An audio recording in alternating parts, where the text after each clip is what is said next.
All right. Fire them up.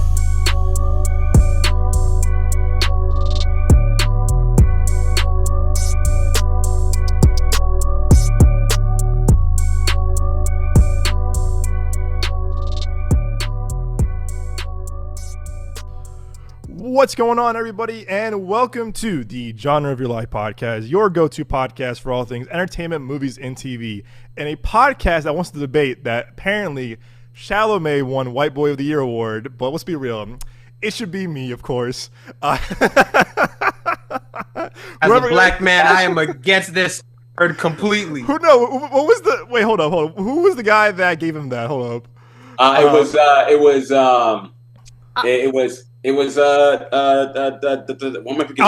Anthony Edwards. Anthony Edwards. Ball player for Timberwolves, you know. Anthony Edwards. Chalamet. White boy. Yeah, it was like him, Adam Sandler, or someone else, but apparently Chalamet won. I gave it to her, but have you guys Chalamet? Dr. Umar? Yeah. Y'all heard of Dr. Umar?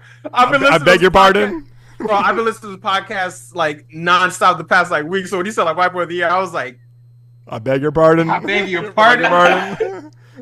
No, that was. Oh man, I had a better written out joke from that a few weeks ago, but I kind of forgot about it until now. But hey, congrats to him. But come on, Anthony Edwards, come on, man, help me out here. No, I'm kidding. I, of course, am not White Boy of the Year according to Anthony Edwards, but I, of course, maybe not to them, but you are to us, Doug. That's why I love. See, man. So I have two of the best friends in the world right here, guys. See, man, I appreciate that a lot. That means a lot to me. Don't cry now. Don't cry. We'll take it back. Oh my God, man. You should pray for times like this. No, of course, I am one of your hosts, Doug Jones. With me, as always, are two of my amazing co-hosts and two of my favorite people in the world. First off, we have the incredible, amazing, spectacular. It's Mr. Nick Johnson. What's going on, Nick? Not much, man. I'm doing good. How you doing? Doing all right, man. Cheers to you, my friend. Happy guy again. Happy Halloween, everybody. Happy end of October. That's right. Damn, man. October had a place to be. God damn. It just went. It's been fast. A fucking month for me. Pardon me, but shit. I hear you. But last but not least, it is the amazing, spectacular, wonderful, incredible. It's Mr. Moses Lawi. What's going on, Moses? Hey, what's going on? Glad to be here. I know I haven't been on for. You're back. You know. Two of the shows, but I'm glad to be here. You know, I'm glad to be with y'all. You're back. Hey, what's the ETA with your new IMAX? Oh yeah, it's being literally built right now. Being built right now. I literally just got out the theater because I really wanted to check out this like anime film. I'm big on anime. I as I was stepping in, I literally saw the IMAX section being closed off and everything like that, and I was like. Yeah, I know what they're building in there. Motherfucker, count down the days. Yeah, I'll count the minutes. No. You sound like kind of like Oppenheimer clock in his apartment. Like, yeah, you're like, it's kind of just looking out of his window, like watching it get built like every day. Like, what's that? The Office meme where you see Jim looking through the blinds. Oh, yeah. Just like looking through. That's me, bro.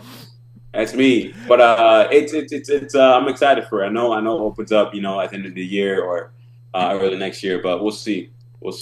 That means field trip for Nick and I to come out and see you. Field trip. Oh, hell yeah. Field trip. Hey, the IMAX is about to be the biggest in the lab. Hell yeah, man. We'll bring the whole wine coolers for us. I'm kidding. That's all I get. But more importantly, you all are here. Welcome to the podcast. If you're new to the podcast, welcome. If you're a returning guest, welcome back to the podcast. We are so glad you all are here joining us this week with all things movies, TV, entertainment.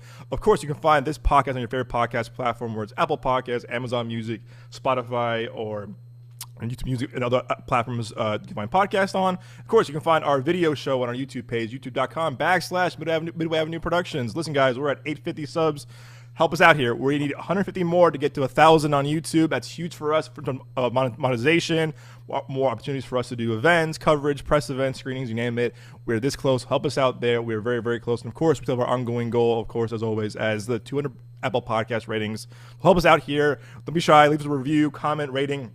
Your feedback means the world to us. Like I said, negative, neutral, positive. We want to hear from you guys. Your feedback is kind of the backbone of this community and this podcast. So thank you all for joining us. every week in terms of our love for passion for movies and TV. We do appreciate it. But again, don't be shy. Share it with your friends, your family friends, movie fans, you name it. We want to hear from you guys. So again, don't be shy. Your feedback does mean the world to us. Thank you all for joining us this week. Alrighty, boys. Like I said, we have probably a quick episode for you all this week. But first off, we have, in terms of new releases, we have this week is Bugonia come from Yorgos Lanthimos, the director of Poor Things, the Fable You writes. If you know that reference, you should. I put it in our at a theater reaction the other day. The Fable You write. I'm trying to think. The Lobster is his.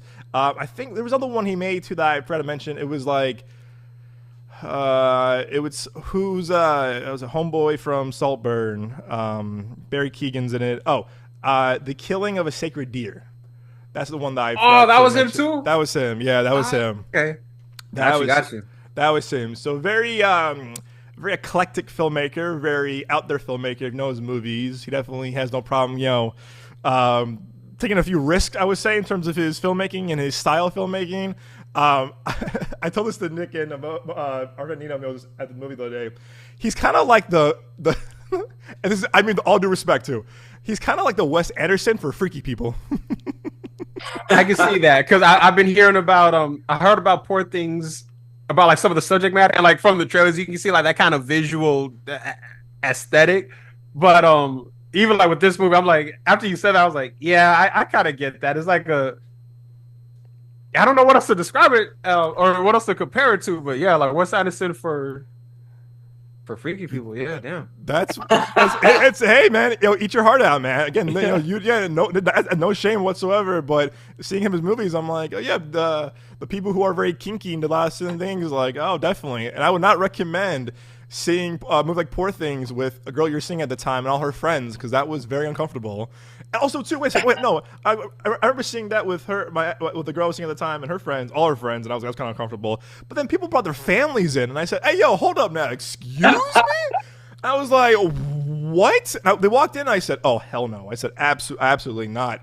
And sure enough, it was like a family. Someone's grandma was there, and their kids, and the little kids. I said, ooh. Not the kids, man. Ooh. Not the kids, bro. I said, what? But hey, you know what? Again, family outings are different for every family, so I get it. Yeah. To each their own. Each their own. You feel me? Yeah. To each their own. But again, this is Bugonia. This is his new film, and we'll pull up right here for the visual. This is his follow-up. Again, his last film was Kinds of Kindness, of course, following up the Oscar win for Emma Stone last year with Poor Things. But again, Bugonia, pull this up right here. Bugonia, two conspiracy-obsessed men kidnap the CEO of a major company when they become convinced that she's an alien who wants to destroy Earth. Nick, this being your first Yorgos Lanthimos film, what are your, again, non-spoiler of course, non-spoiler thoughts on Bugonia? So non-spoiler thoughts, just in general, I loved the ride of this movie because they there was like an ambiguous nature of it because you're following it from like Jesse Plemons' character's perspective the most, and clearly he thinks she's an alien. But I will admit, like, it was kind of there were like a few moments where I was like, what if like she actually is? And that was a fun ride. I'm not familiar with this actor who's next one, but he was also a fascinating character. Like, he did a really good job as well. Like they're what's the word? I loved how they bounced off of each other. You could sense that there was like a history there. There was like a love there. Family wise, and then even with Emma Stone's character Michelle, like just how she played, because she played her as like a CEO. So like it was just kind of fun to see how she was trying to either just straight up escape or kind of talk her way out of it and all of that stuff. And it was also like a funny movie. Like it made me want to watch his other movies. So The Lobster, Poor Things, what else was it? Killing of the Sacred Deer, and what else was there? Favor You Right? The Favor You Right. I'll admit, the Favor You, I'm kind of like, I don't know about that, but Acts of Kindness for sure. And I noticed like he and Emma Stone, like they've worked together on like a number of projects already. So I would see like more of their collaboration as well. But it had like a dry humor about it, Bugonia, and I like that a lot. I like dry humor. It was just like it was just like there were some moments where I'm like, this is just like really fucking weird. But I like that. I like when movies get kind of weird sometimes. And especially the one thing I like the most of all is that it just fucking goes for it. I like when filmmakers they don't act. It's just no. This is the movie that I want to make. I hate it. Like this is what you're gonna see. So I really like that, and that's all. And I liked it. I liked it a lot. That's all I'm gonna say about that. Yeah, keep it a non-spoiler. You've heard our reaction to. I'm not a fan of this guy's work. I remember seeing the Fable You Write when we were in. So when I was in London during my semester abroad, and I was like, oh, it was filmed real well. It was it was shot real well with the cinematography, but I didn't really feel connection to it. I was like, okay, it was good, but I didn't think it was great. I think that was also a year that I think a lot of movies got overlooked in terms of like Oscars, with it was like either it's El Royale or Widows, and a lot of the movies I thought were just really well made. Mid '90s, another one too, where it was kind of a year that I think the year that Black Panther got nominated, Bohemian Rhapsody, Star is Born. So films that I definitely appreciated were definitely on that list. Black Klansman that I loved, but when The Fable You Write got nominated, I was like, I guess whatever. Like I said, Lobster, I liked it for what it. I'm not a huge fan of that movie, but I definitely appreciate how ambiguous that movie is as well. It was also early A24, but so with him and important things I thought was the art direction and costumes and acting that were phenomenal. But for me, I think for a 2.5 hour movie, you're kind of watching, excuse my language, soft porn for 2.5 hours because it's very graphic and it's very like it just. I mean, half the movie's about again more power to everyone involved in that movie. Don't get me wrong, but after a while, you're kind of like, this is kind of just for the shock factor than storytelling. It's kind of like, oh look, more sex scenes or this whatever, wild sex scenes. It's like cool, but like, what is your story with this? But again, I was still impressed by the art direction in that movie and just the costumes. So with this, I was kind of like, all right, I'm happy to say this is the first film of his I liked and appreciated. Like when it ended, I was kind of like, wow, I like that a lot. And I think what it is too, someone on Twitter or Letterboxd said that this is his most quote unquote accessible movie. I feel like because it has a structure, you can follow it through. It doesn't stop to do like some wild like bonkers sex scene or out there kind of like material. So I think you can watch this movie and be like, wow, this is his most kind of like straight to the point kind of movie, if that makes sense. But to Nick's point too is that it makes you think a lot too, where you're like, huh. And I think after when it ended too, I was kind of like, I walked out of the combo with you, me, and Nino. I was kind of like, oh wow, like I thought about this, whatever. And it makes you think a lot and to go back and look for things for a second viewing, which is kind of like rare nowadays in movies. But it was funny too. We walked out to we blanked on this. Ari Aster produced this movie. Oh my god! Oh, of course. So I was kind of like, wow. Oh, that makes sense. I was like, oh yeah, that checks out. And Ari Aster from Hereditary, Midsommar, Beau was Afraid, Eddington. You're kind of like, yeah, that makes sense with his work. This does seem like it does kind of seem like if Ari Aster made like another comedy after Beau was Afraid. And it's interesting. It feels like this, and it's definitely a dark. There's some humor in this. It's very dark, but a lot of us were laughing. A lot of it's like character reactions or actor reactions of like certain things because it's very absurd. It's a very absurd premise, but again, you kind of like laugh at how uncomfortable it is, but also like just how they respond to certain things, and you're kind of like, oh, okay. And honestly, too, I thought about this the more I thought about after thinking about it. It definitely feels like a very extended Black Mirror episode as well, or a long Twilight Zone episode. And I was like, oh yeah, this could have been like a Twilight Zone episode from like years ago, or even like a Black Mirror episode, minus like the techie stuff, I would say. So that's what I thought. And I did like that. I thought again, this is Jesse Plemons. So again, for us, he was the bully in Like Mike when we were kids. He's been acting for so long, and I feel like I got to watch that movie again, bro. Yeah, it's crazy that that was one of his first roles was Like Mike. Oh my god, he was Ox the bully and Like Mike. And it's cool too because I recommend watching the GQ interview with him because he talks about Ox from Like Mike. There he is. That's the because I ain't seen the movie since like 2002 or whatever. Oh yeah, I love that movie. I had the jersey and I had the vinyl. So hold on, where is it? That is Because I remember you mentioned it out once we left the theater. I was like, he was in Like Mike. I have it somewhere. Hold on, where is it? No, wait. It's is crazy on Lil Bow Wow in this picture though, man. Like, bro. I know, right? It's crazy. But yeah, This guy, this woman thinks he's a baller. You know, that's my little cousin Demia, she used to get that same hairdo. Yeah. With the little like I don't know what they're called, but them like those like white like beads at the end. Yeah. He got that Snoop Dogg haircut. Yeah. Snoop Dogg haircut. I have it somewhere, but anyway, so he's been working for a while, and but it's cool to see. I say that this is for sure his best performance, I think, as an actor.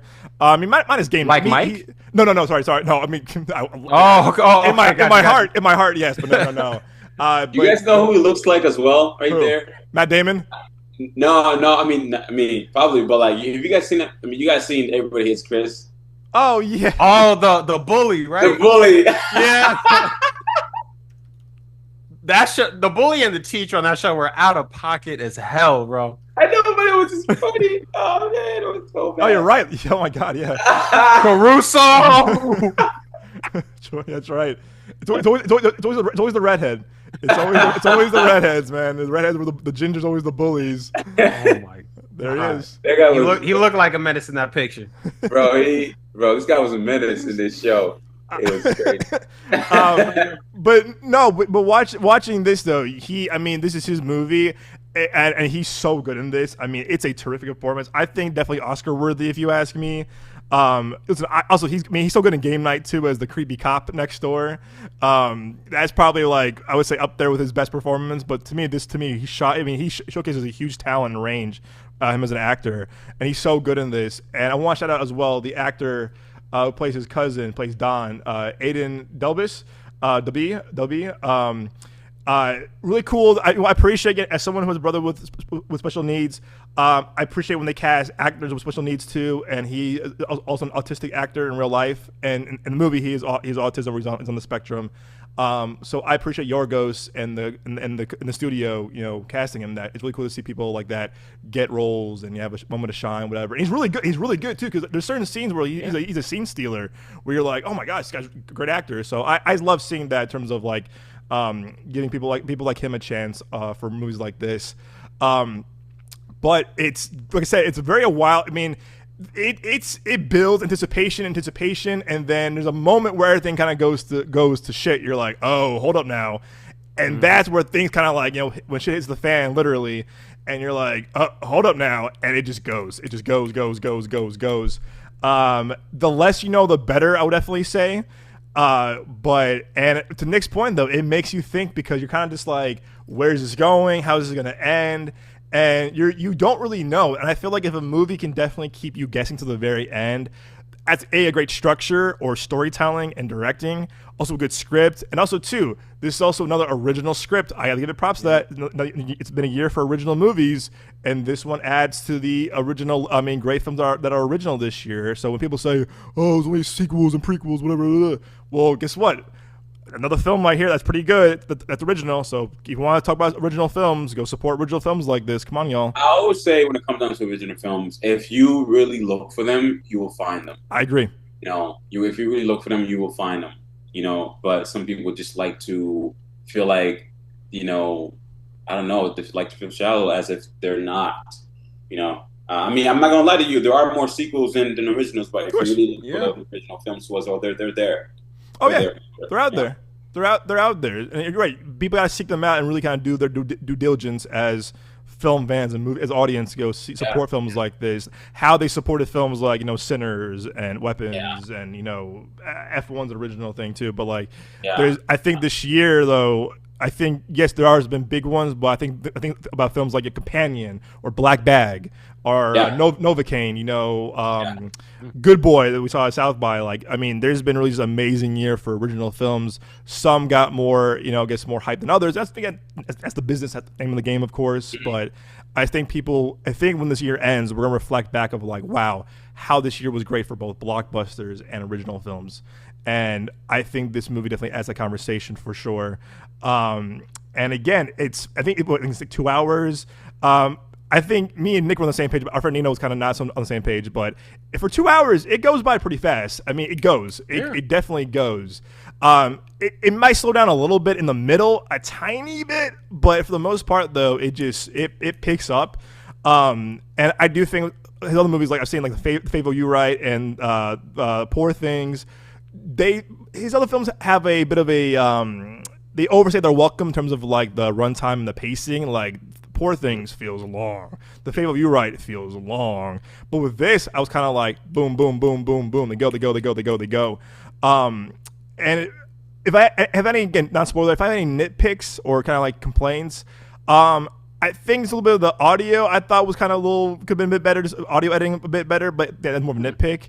Wait, really? What was? I actually want to know about that. Sometimes like they'll be talking and the music would go dun, dun, very bombastic. The score would overpower it would kind of just hit a little bit. The score would kind of overpower it to a point of like maybe just bring it down or mix it a bit better. And I know the sound a lot. It was a theater, but I mean, that's I don't like when movies do that. They let the music kind of overpower visual too much. You know? I think in some cases it can work. Like if it's supposed to be like a very important scene or just like a very like powerful or like shocking scene, then okay, bet. And I will, as much as I love this movie, my favorite Nolan movie, do like because Moses and like mixing it, just mentioned like mixing it, but there are like certain scenes where when a character's like expositing or whatever, the music is just fucking blurry. You can like barely hear it, and like again. Favorite Nolan scene, but it's like if I had to change one thing, I would just bring that dialogue audio a little bit up. You know what I'm saying? So like like you said, there's a balance. Yeah. I think the reason why with Nolan, I feel like because he I feel like because his films are mainly are made for like IMAX screens and everything like that. Premium format, and also he thinks. If my visuals are made for IMAX format, my audio as well is going to be made for that audio IMAX format as well. Maybe I could be wrong, but I do believe that because in Tenet it was a lot of that, right? Oh, yeah. It was a lot of a lot of moments where it was just like it's boom loud. It's and you feel it too with his movies. You feel you feel how booming it is in terms of the sound, and in this movie too, you definitely seen where it's like whatever, or certain scenes. There are a couple of times where the music itself made me almost jump out of my seat, just because it is kind of like that. But I kind of like that. Because I like being. That just means I was like so sucked into the movie that like it would take something kind of crazy to like shake me out of it a little bit. Yeah, exactly. I give you that. It kind of keeps you engaged. It keeps you like into the movie, and this film definitely does that. And again, not spoiler. There's one thing though I'll say. I'm like, because again, it's about conspiracy theorists and about whatever. There's a scene about. Again, give me a spoiler, Nick, but blue liquid. And I'm like. The thing about blue liquid where I was kind of like, oh, come on, man. Like, I guess maybe it was just the severity and how, like, extreme the situation was. But I was like, come on. But you wouldn't know what this is. Like you would, but it's like at the same time, if... No spoilers, but, like, if your perspective on... If this is how you're kind of viewing things already... and it's a little bit like out there, it's like I could see where it's like to say to this character was just like kind of frapped out enough, and because there was also desperation there, so it's True. Like I have to do this. I don't really have time to think because for that character it was just go. So it's like I don't know, like if it was me, I don't know if I would have engaged in such activities, but like it's like. I get it though, and it's like you're Oh man, no, you're right. That's a valid point. That's a valid point because you're right. How like again how desperation of it all, but I still thought it was desperation, the manipulation. You mentioned the severity, like gaslighting. Gaslight. It's Like, a ticking clock type situation. yeah. There was no Oh, time yeah. to think. It was you could only act. So that's like, again, a few nitpicks, but I don't have too many complaints about it because I was like, it was pretty like to the point. Again, very accessible as movies. Like I said, the ending definitely makes you think. You're like, wait, hold on now, and it's like put in perspective. Yeah, the ending made me kind of feel like, okay, so what was this movie actually about? And I like when movies like leave me with that, because now I gotta think about the movie and actually like process it, digest it, analyze it, and try to figure it out. And it keeps me from just mindlessly watching shit. You know what I mean? That part exactly spot on. And and two films that I thought of watching this, and I put in our reaction too. I said two films that reminded me of this were 10 Cloverfield Lane and a movie called Safety Not Guaranteed. It's a very little small film from Colin Trevorrow. Before we did all the Jurassic World movies, it has a great cast. It has Jake Johnson, Aubrey Plaza, one of the Duplass brothers, and also, oh my god, I forgot his name. He was Dopinder in Deadpool. That guy, yeah, that actor. He's also in Office Christmas Party. Very good actor too. But it's a very small movie that came out a couple years ago. Before like Jake Johnson was really a big name. Aubrey Plaza was a big name as well as like. What did it come out like 14, 15, 16 or something? I want to say that. Yeah, I think it was around like. Yeah, that sounds about right. Let me see. Safety Not. 2012. Really, that late? Oh my god! I thought it was 2014 as well with you. Huh? But it was very small film. Very small film. But another film that kind of keeps you guessing to the very end, and you're like, what if, whatever. So, if you know those movies, yeah, I think 10 Cloverfield Lane with that movie, I'm kind of like a mix of those two. But honestly, though, I was very impressed with this movie. I'll probably give it a solid 8.5 out of 10. How about you, Nick? I'm with you on that. I give it like an 8.8. Yeah. Yeah, because the ending for me too, just kind of like the movie was already solid, but the ending did kind of like elevate it.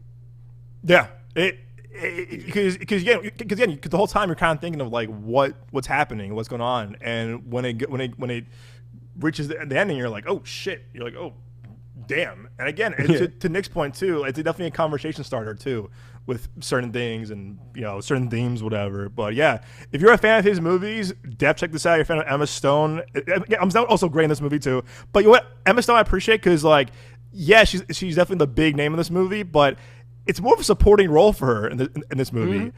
It's definitely Jesse Plemons' movie, and I give her props for kind of thinking more of a supporting role in this than a leading role, and I respect that as an actor of her caliber and her stardom, I would say. So yeah, guys, definitely check out Bugonia. I know it's been limited in some cities, but it hits nationwide today actually, if you're hearing this. So yeah, 2 glowing reviews from Nick and I, and that'll be out this weekend, right in time for spooky season, early November. So speaking of Emma Stone and a great IMDb, we're going to talk about our favorite Emma Stone movies as we end up this episode. I have a guess from Moses when he's back on. I think there he is.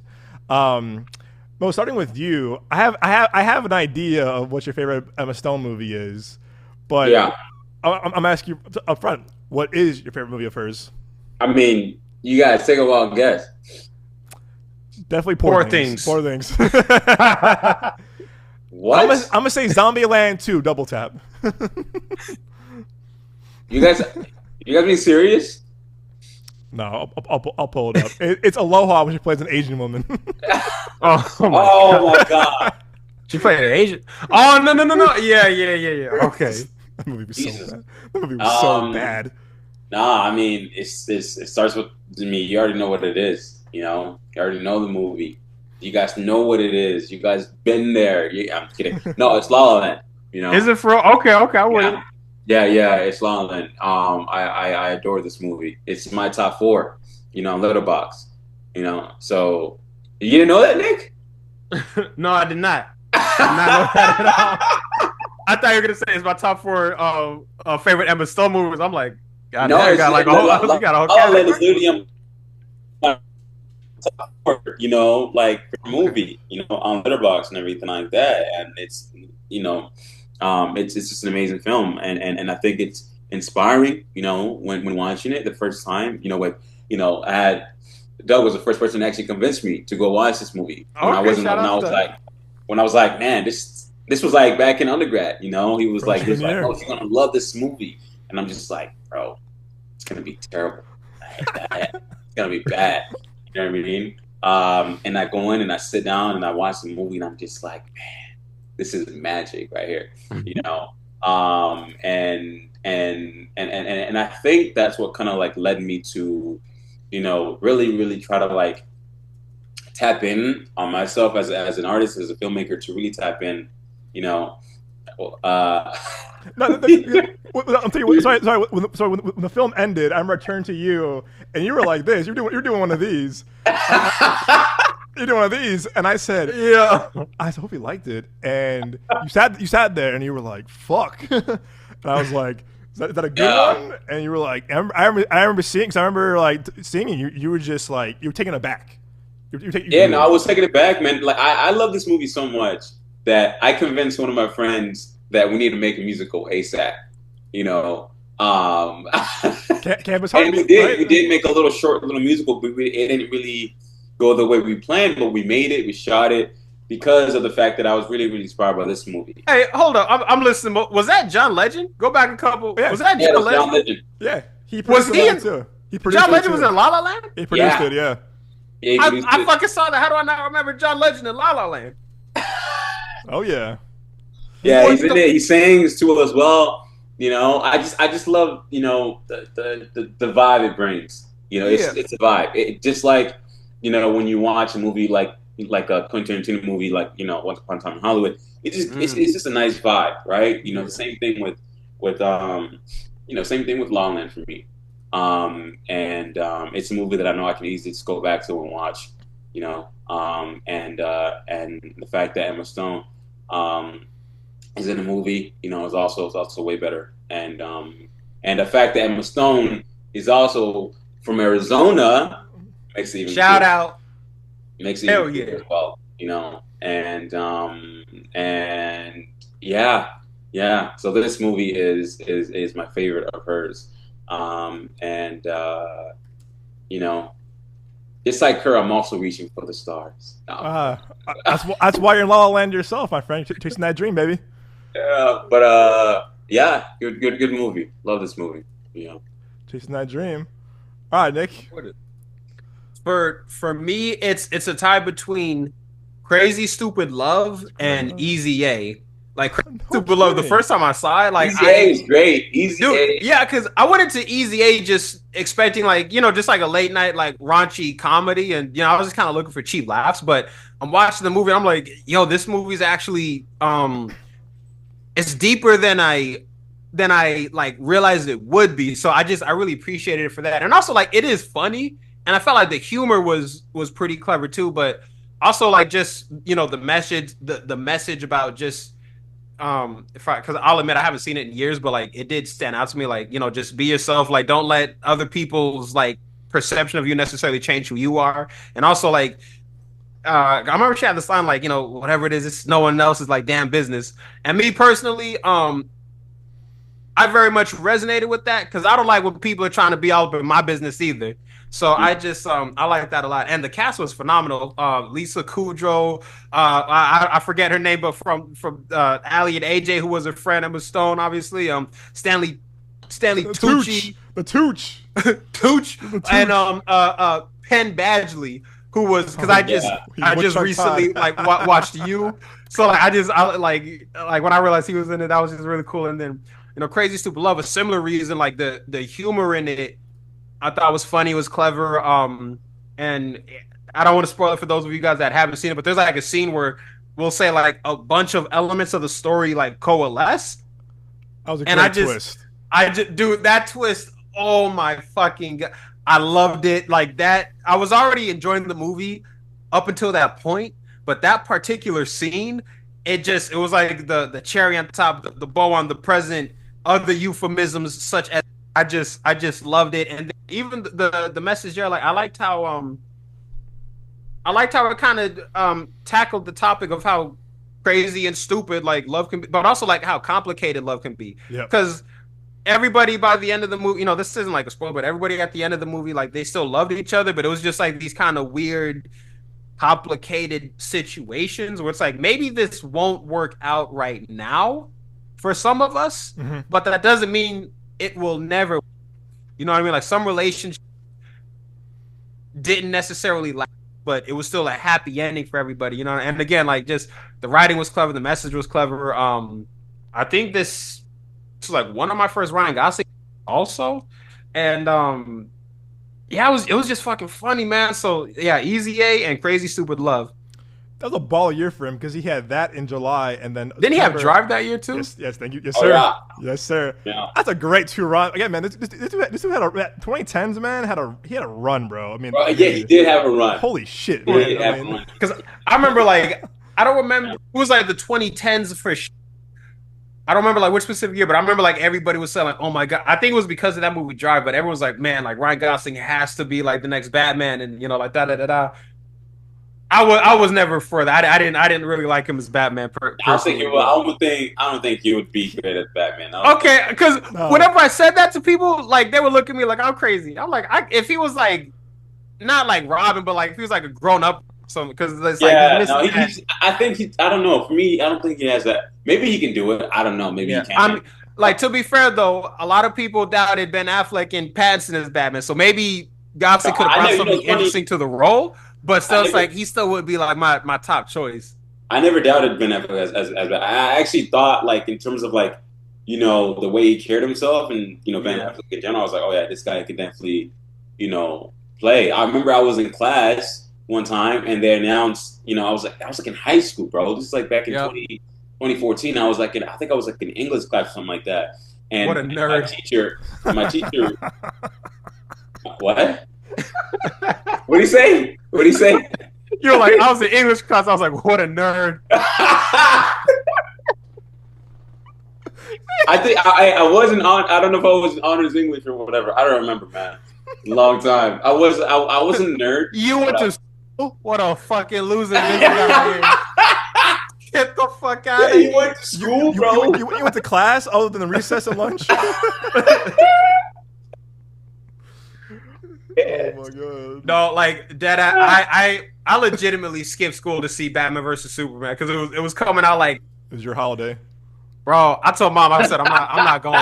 It was his holiday. it was your holiday, man. But yeah, my teacher was talking to another teacher, and she was like, "Yeah, did you just like hear that Ben Affleck's gonna be playing the new Batman?" And I was like, "What?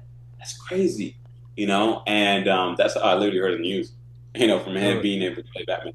I was against it at first because he played Daredevil, and my thing was like, if you played a superhero, you cannot play another superhero because I felt like I was only going to see the act as like the first superhero played as opposed to like the second one. But the more and more shit that was like coming out of like it was like the set photos and like, oh, we're gonna do like kind of a rendition on like the Dark Knight Returns, and then like the fucking costume reveal.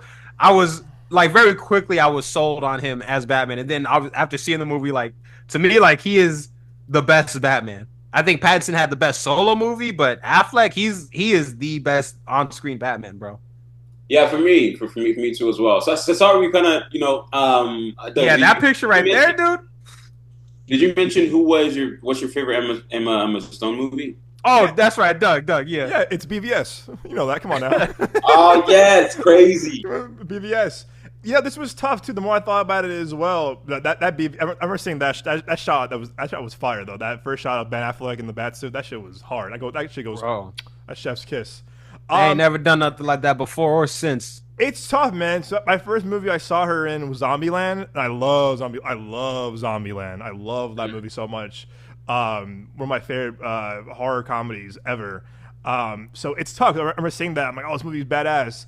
But I think I had to go. That's tough. Also, again, Christy But Love. I also love. I remember seeing that 3 times in theaters when that came out. I remember doing a triple feature in high school, middle school with our friend Joelle at the time. We saw that movie, 30 Minutes or Less, and then Fright Night in the same day. This was back in the day. You used to hop around movies for, I call it the double feature or triple feature. You hop around, and before assigned seating, of course, too. So it was kind of like, oh, you can hop around. If they catch you, they catch you, whatever. But I missed that. But also, too, underrated movie, people hate this movie, is Gangster Squad. She's a small role in that movie, but I love this movie. Was she good? Was this movie good? I never saw it. I like it a lot. It did not do well. It did not do well. And it's Ruben Fleischer, who makes very different movies from Zombieland, 30 Minutes or Less, Uncharted, Venom. He just did the last Now You See Me movie. He's a very kind of like very just different direct, again, giving props to different stuff. But I remember seeing this. I thought it was. I think it's underappreciated. It definitely wants to be like a Scorsese, I can see kind that. of movie. But I liked it a lot. It's a great cast. I mean, again, you got like people like Michael Pena, Anthony Mackie, Josh Brolin, Nick Nolte, Sean Penn, Emma Stone. Yeah. I had a great time with this movie. It kind of came out, kind of just no one liked it. I think it's pretty good. She did have a small role in this movie, but I thought it was fun. I had a fun time with the movie. But I gotta watch it again because I liked it, but I felt like it was. I think I was expecting something a little bit more like kind of. It wasn't as like gritty as I think I thought it was gonna be. Like I think I was expecting something kind of like American Gangster. Right. But it's definitely more popcorn flicky. Yeah. I gotta watch it again though, because I didn't have any like negative opinions of it. It was just kind of like I feel like I was saying, like I feel like you didn't like take it there. But I ain't seen the sense though. It's definitely it's definitely not like, oh my gosh, like holy shit. But it's a fun hour and 45-minute movie. It's fun. It's fun. It's a fun. Yeah, it's a very kind of like throwback to those gangster movies. But again, whatever. I had to go Easy A as well because I remember this came out when I think we were in the 7th grade, all three of us, when this came out. And I remember like seeing it with some friends like opening weekend, and it was like, oh, if you were seeing this movie opening weekend, like you were cool. And I was like, hell yeah, I'm seeing this movie opening weekend. Really? Because dude, I missed that memo. Every girl in my school, man, saw this opening weekend, and I was just like, yo, I'm going to the movies this weekend. I'm seeing Easy A. I'm like, yo. Yeah, man, I'm like, yo, I'm gonna be cool like them, whatever. But that wasn't the case. But I remember seeing this, and it was kind of like, almost like a modern day John Hughes movie in a way, because it had like very kind of Ferris Bueller elements and Breakfast Club elements, 16 Candles elements, whatever, Pretty in Pink elements. And it does. Yeah. And it's really funny. I watched it maybe about a year ago, and it holds up very well. And it's super funny. And I told you guys I watched it literally like a couple months ago. That's like, right. That's right. It's really, there's some things that's really funny because, it's one of those like really kind of like rare 2010s kind of like teen comedies that kind of like hold up. Get a great cast. Penn Badgley before he kind of blew up. Woodchuck Todd. One thing I hate about this, like I don't hate about it, but one thing that I'm just like, man, like this movie visually holds up than a lot of films out today, and it's really embarrassing. I'm just like, it's not like the best like looking film or whatever it is, but just in terms of like just the way it's shot, I'm just like, damn, this is like nicely shot. This is the cinematography I actually care for this movie. Yeah. For an $8 million budget movie, and this is why $8 million? Yeah, $8 million. Sean, this is why I feel like nowadays this would be a miniseries on Netflix. It would be a miniseries, and it will probably be what, like 20 mil? 20 mil, if not. Probably shoot in Georgia, probably shoot somewhere or in Canada or whatever. It wouldn't feel authentic, but it was definitely kind of like a reflection of the time. It was like, end of MySpace, early Facebook. You still bought CDs and you bought music for $1 on iTunes, whatever. Like that whole era of kind of like kind of whole era, right, of like the 2010s. It's definitely a time capsule of that time, of course, and the music and how people talked and whatever. My favorite part of this movie still is the Quiznos guy, where they're all like, she walks out, they're all like, oh, you're a slut, you're a hoe, blah, blah, blah. And then she goes, well, gotta appreciate the Quiznos guy. Like, hey, 2-for-1 sandwiches, wwhatever. He had like the sign for 2-for-1 sandwiches. And then like her, there he is, the guy in the back, the Quiznos guys. It's so random too. Again, time period, Quiznos. And her and her friend or whatever, and he goes, 2-for-1 sandwiches, and she goes, not now, Quiznos guy, and he goes, you're a slut. Oh my god.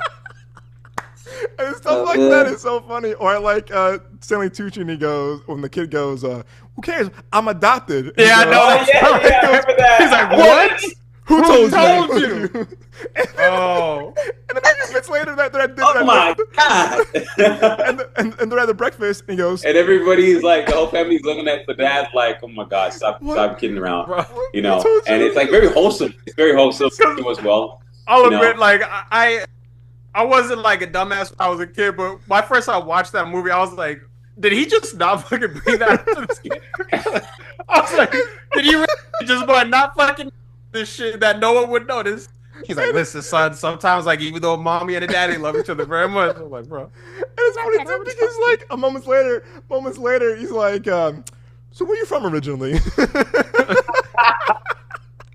And it's stuff like that too. He goes, he goes, how's it going, kiddo? And she goes, I'm done, Dad. And she was just like, he goes, how's your not gay boyfriend? He goes, he's not my boyfriend. He goes, hey, it's cool. We're everyone's gay. I was once in a while. he's like, I'll do it. It's fine. It's fine.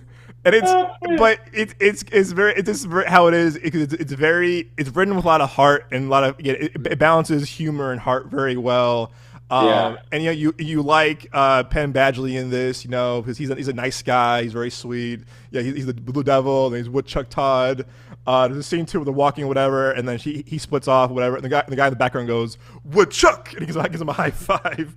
And I don't know, it's a very sweet movie because again, it's definitely a period of time capsule of the time, but it's to Moses' point as well. It's one of those kind of rare comedies from the 2010s that definitely still hold up upon maybe 15 years later, which is kind of crazy to believe. And it has a nice message too. Again, about being yourself. Like, don't have to Also too, high school is a very small amount of time for a little bit, and once high school kind of ends, no one really cares about that time. Of course, post high school. So it's like, just be yourself. Find who you are or whatever. And exactly.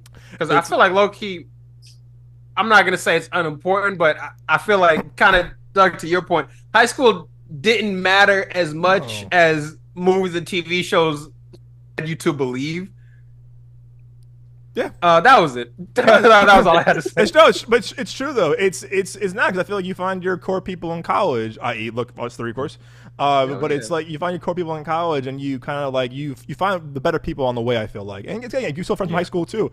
That's a great, but I do think you find your more, I guess, you're more close to heart people or more like-minded people in college, and going forward. Yeah. So it's still a very sweet movie. Again, one of the Will Gluck, who made this, also made stuff like Anyone But You and Friends with Benefits. He's very good at making like really kind of like serious, realistic movies about relationships and love, and just kind of just comedies. So it's again definitely holds up pretty well. And Emma Stone to me is great in this. This to me was like. This to me was kind of like putting her on the map. I feel like one of the good comedic actors that can do drama and comedy very well. And again, stuff like this and Zombieland and Grace of the Love, like she can definitely do comedy very well, and her kind of style comedy very well with good written material too. As long as a good script behind her, she can do comedy. Just like that. Yeah. I'm with that. Like, if I had to like grade this movie, like if I was a teacher, it would be an easy A for me, bro. This movie hit every single mark. Nerd. You nerd. Like, get the fuck out of here. He wants to be a teacher. Oh my god.